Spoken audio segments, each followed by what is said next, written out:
Farmers Market, and Councilman Pridemore is with us. And if you could introduce yourselves and then make a short budget presentation, I would appreciate it. Okay. Good afternoon. My name is Tasha Kennard. I'm the Executive Director of the Nashville Farmers Market. To my left, I have Margot McCormack. She is our Chair of our Nashville Farmers Market Board and Commission, and Tracy Ray, our Business Services Manager.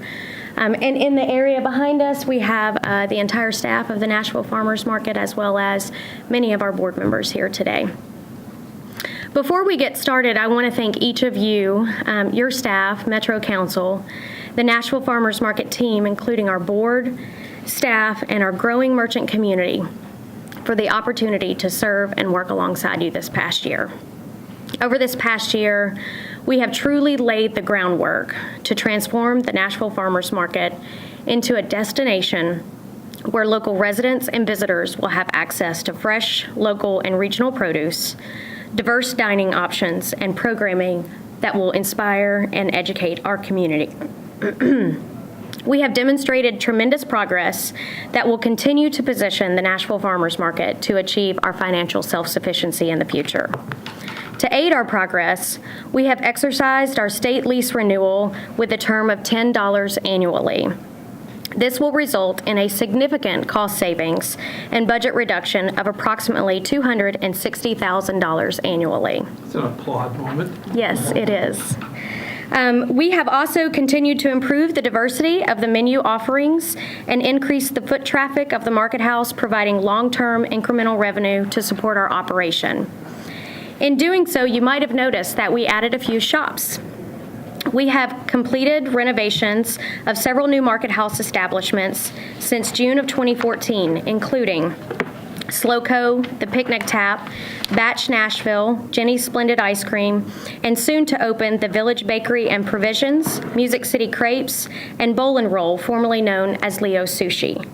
We have also launched a capital improvement project with the General Services team to enclose a shed, creating a new temperature-controlled artisan marketplace that will showcase local and regional food artisans and food production later this summer. To continue to improve the market experience, our revenue opportunities, and reflect the diversity of the community that we serve, we have implemented new merchant standards and have recruited dozens more of local and regional farmers, artisans, and crafters to showcase their products at the market.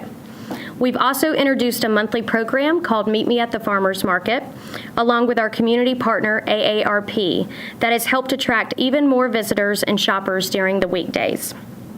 In addition, we've coordinated efforts with the Tennessee Farmers Market Association, private funders, the Department of Agriculture, and the Department of Human Services to implement a SNAP incentive program to improve access to fresh fruits and vegetables for low-income and at-risk individuals at our market and at markets across the state of Tennessee.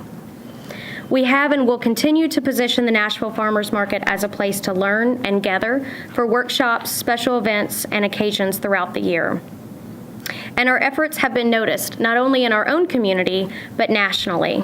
We have recently been named the best farmers market by the Nashville Scene and the Tennessee Magazine, and one of America's best food halls by Travel and Leisure, and one of the top 10 best restaurants and dining spots by Global Travel. With a bustling market house and an exciting lineup of new and returning local and regional farmers, artisans, crafters, and flea market merchants, along with the monthly offerings of our workshops and classes and special events, the market is well positioned to increase additional revenue and continue to work to become a financially self-sufficient organization. Over the next year, we must invest in technology resources to streamline our business services and increase our staff capacity. And we will also launch an improved recycling program, as well as eliminate the use and distribution of styrofoam no later than January of 2016. I saw that. We will continue to improve our facility cleanliness, appearance, and experience with enhancements to our market house HVAC system, landscaping, and parking. And our budget also includes a 3% reduction of $55,000 per your request. As we work to improve the overall customer experience and invite even more members of our community and tourists to visit our market, I do urge you to reconsider the reduction, as it will have a significant impact on our ability to maintain effective and efficient security and janitorial services at the market. Our capital funding request to improve the security and safety of our facility in the parking lot, the condition and accessibility of our restrooms, the air quality of the market house, and continued facility and ground renovations will drive additional revenue and are critical investments that will continue to help transform the market. I firmly believe that the investments that we make now will shape the future of the market for generations to come.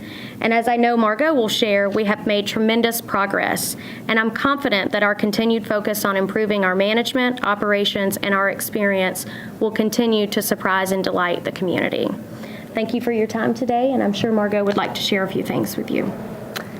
On behalf of the board and the staff, I can honestly say I'm proud to sit here today before you and report the budding transformation of the market. The past year of work actually represents many years of work unseen by past boards. We were able to, via many strategic meetings, develop a vision to transform the market to become self-sustainable, but also to become the tourist and local destination for our city. We were able to hire a very talented and tenacious executive director, and we've been able to, and she and the staff have been able to essentially begin to execute the vision of the board. It's only in its first initial stages, but the experience down at the market is really palpable. It's really exciting. And the board and I continue to be enthusiastic about the future and what can yet to be done for the place that, you know, was once kind of on the chopping block to sell or repurpose. With all the additions of the new merchants, I really think y'all are going to see we're all going to see an amazing market this year. And in only the first year of our 3-year plan. We've got a huge year. We're going to have 100% farmer participation in Shed 1. Mm-hmm. We've got overflow in North Shed 1. Mm-hmm. We've got crafters coming where we never had them before. We've got events. I can't even keep up with the events that we do. And all the educational programs and the partnerships, in addition to the Grow Local Kitchen, it's really, I'm continually blown away. Thank you. Thank you. So the big good news is that the state lease is modified. You have been paying what? $259,000 annually. All right, and that's been going on since the creation of the market? Yes. So that goes away, and now you've successfully negotiated a $259,000 lease down to $10? It's actually our renewal lease term, so it's within our renewal opportunity, which we've exercised now. Their option. Yeah. The lease payment was designed to repay the state for some capital improvements that they made when they relocated the market as part of the Bicentennial Mall. And so we've been paying the state back $260,000 a year for 20 years. And so we've now finished paying that off. There was an option in the lease that it would go down to 10? Yeah, we have the right to use it for a long time for $10. We have an additional 2 renewals after this first 20-year renewal. You have a 20-year renewal and 2 additional after that? Mm-hmm. Well, we have a few more months, so that's good. That's great. It's a lot longer than the term. That's excellent. Good. So then the next thing is your 3-year plan, which you've already begun on, to make the market self-sustaining. And why don't you just tell the viewers briefly what that is? So our 3-year plan has several nuts and bolts to it. One, we really needed to come in during this first year and evaluate our facility, understand what hidden costs were associated with managing as well as facilitating continual maintenance to our facility, which General Services positioned us really well to come in and begin that process. So that's one piece, is really taking care of the property. The second piece was trying to determine what our revenue opportunities were. One of the very first things that we did was we began focusing as an organization and a board on the low-hanging fruit, which was in the market house. The market house was underutilized in terms of the space that was being leased to restaurateurs and shops. So this past year, we have added 7 new restaurants and shops to the market house experience, which will have a direct impact on revenue gains in our upcoming budget year. The other thing that we're doing is enclosing one of our sheds. So I mentioned the Artisan Marketplace earlier. We're working to kick off that project in the coming weeks. We've already got the design completed, and it's now going out to procurement. We will be enclosing our what's formerly known as Farm Shed 2.